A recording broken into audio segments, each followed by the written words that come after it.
Storyflix está no ar.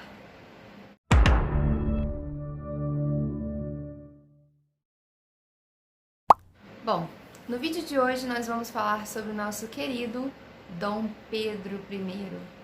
Em 1820 explode a Revolução do Porto em Portugal. E com essa pressão em perder o trono, que é o que aconteceria caso ele não retornasse, Dom João acaba voltando para Portugal e deixando Dom Pedro até então, né, não era primeiro ainda, como regente no Brasil, em seu nome. Isso marca muito a nossa história e logo após Dom João voltar para Portugal, acontece uma segunda investida, que agora é contra Dom Pedro. Dom Pedro é ameaçado pelo povo português, né, em ter que voltar para Portugal. E isso não é uma coisa que ele gostaria de fazer. Então ele recusa a primeira investida, Portugal vai, tenta novamente e ameaça inclusive dizendo que ele perderia a sua hereditariedade, que é a sucessão do trono português, e mesmo assim ele decide ficar. E isso fica conhecido como Dia do Fico. Em uma viagem a São Paulo, Pedro deixa sua esposa Leopoldina, que aliás vamos fazer um vídeo em breve sobre essa mulher forte, incrível, que tem muita participação no Brasil, na nossa história. Ela era uma austríaca, sucessora do trono da Áustria, filha do rei da Áustria, e ela casa-se com Dom Pedro, e ela tem muito a acrescentar na cultura brasileira, só que ela não é tão escutada, ela não tem tanta liberdade para isso. Dom Pedro viaja para São Paulo, deixa sua esposa Leopoldina como regente naquele momento, né, que ele estava ausente, e mais uma vez as cortes portuguesas vêm para fazer pressão sobre Dom Pedro. E nesse momento Leopoldina se mostra uma mulher muito forte. Ela assina a independência do Brasil. Então a independência do Brasil, de fato, foi assinada por uma mulher. E ela junta todos os papeizinhos numa pastinha e manda com um cavalheiro para que ele entregasse a Dom Pedro esses documentos, né?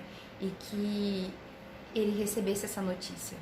Quando ele recebe a notícia, às margens do Ipiranga, como dizem, aí de fato acontece aquela parte histórica, né? Que é contada com tanto glamour, com tanta coisa na nossa história, que é o grito de independência, independência ou morte. Ele descobre que o Brasil está independente, a esposa dele já assinou a independência.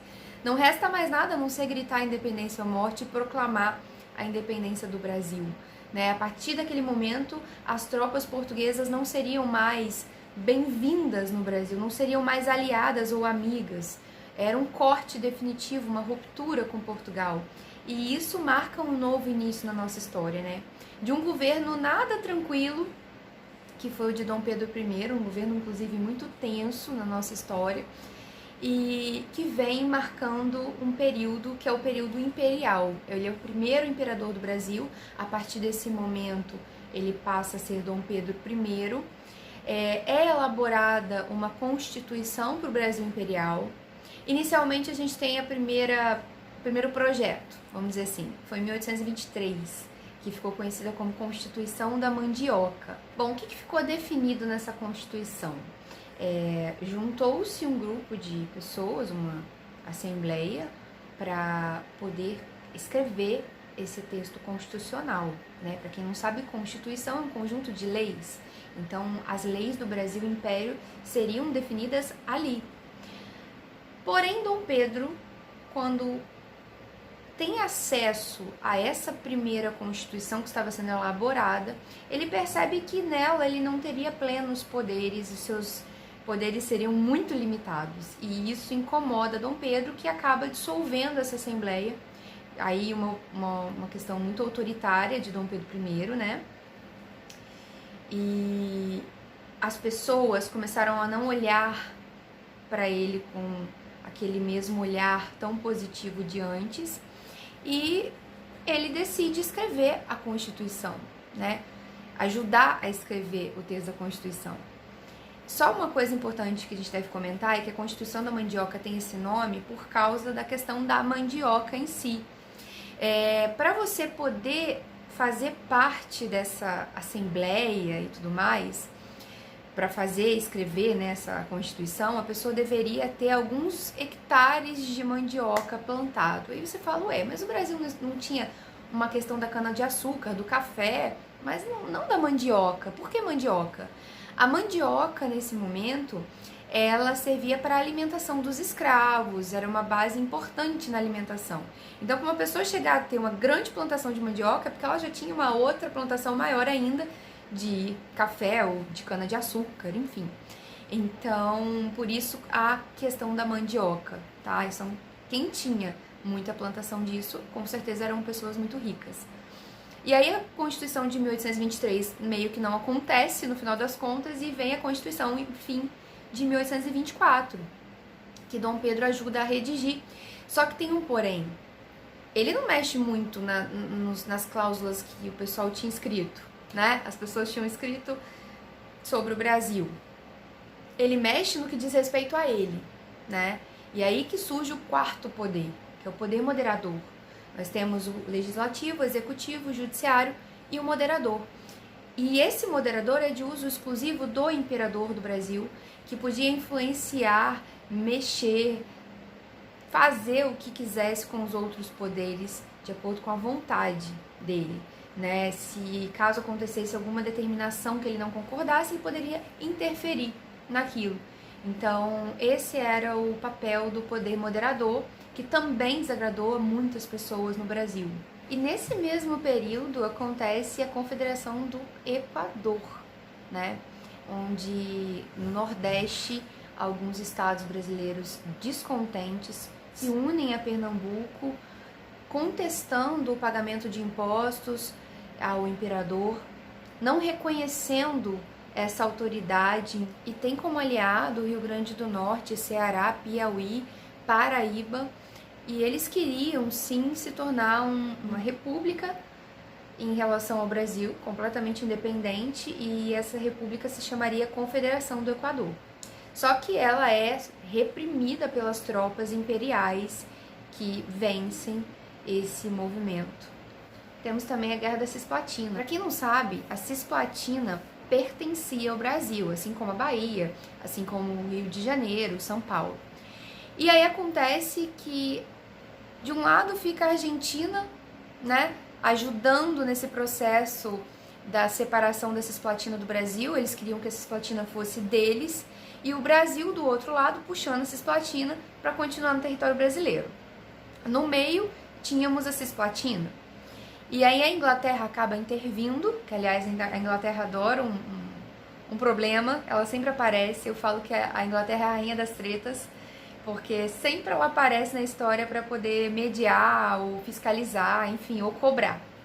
E nesse caso aqui a gente observa que a Inglaterra vem e intervém nessa situação, e acaba que no final das contas o Uruguai nasce, né? A Cisplatina vira o Uruguai. Nem a Argentina e nem o Brasil conseguem ter esse domínio sobre essa província. E isso é interessante para a Inglaterra, porque para eles era negócio, era dinheiro. Tudo que motivava financeiramente o comércio, a gente sabe que a Inglaterra tinha uma questão de exportação muito grande, né, de investimento na questão do comércio exterior. Isso era muito bom para eles. E aí o governo de Dom Pedro entra em crise, decadência. Ele começa a perceber que as pessoas não estão gostando muito da ideia dele ser imperador do Brasil, né? É interessante que a gente cite também que após a Noite das Garrafadas isso ficou muito evidente, né? Que após uma viagem de Dom Pedro a Minas Gerais, no retorno dele ao Rio de Janeiro, existe toda uma briga entre pessoas que apoiam Dom Pedro e pessoas que não apoiam, e garrafada de um lado, pedrada do outro, e ele percebe que era hora de parar, né? Governar o Brasil não seria tão simples como ele imaginava. Um governo europeu talvez seria mais fácil do que ele estava pensando que seria aqui. E o que ele faz? Abdica. Abdica em nome de seu filho. Isso já tinha uma cláusula ali dizendo, já existia uma cláusula dizendo que em caso de abdicação, o filho dele, né, estaria assumindo esse trono. E o filho dele tinha 5 anos de idade, não podia assumir. Então, por esse motivo, a gente entra no período de regência, um Brasil regencial aqui, período regencial, que são governos de regência trina, depois regência una, até que chega o Dom Pedro II ao poder, que é o Pedro de Alcântara. Enquanto isso, Dom Pedro I volta para Portugal para disputar o trono português, aquele pelo qual ele tinha perdido o direito, né? A gente sabe que ele perdeu a hereditariedade quando ele aceitou ficar no Brasil, quando ele decidiu ficar no Brasil. E por esse motivo ele vai lá brigar pelo trono com seu irmão Miguel e acaba vencendo e se tornando Dom Pedro IV de Portugal. E aí ele vai lá e assume todo o seu trono como Dom Pedro IV. E aqui no Brasil uma outra coisa acontece, né, que é o período regencial.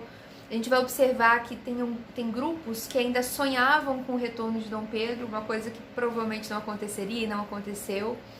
E isso fica pro tema do nosso próximo vídeo, Brasil Regência, tá chegando aí. Só uma coisa interessante a respeito de Dom Pedro, antes da gente finalizar, são as curiosidades, né? Dom Pedro teve muitas amantes, teve cerca de 41 filhos, algumas fontes nos mostram isso. Teve a sua esposa Leopoldina, que inclusive vamos fazer um vídeo sobre ela e vamos falar um pouco mais sobre essa vida de Dom Pedro, a vida da Leopoldina.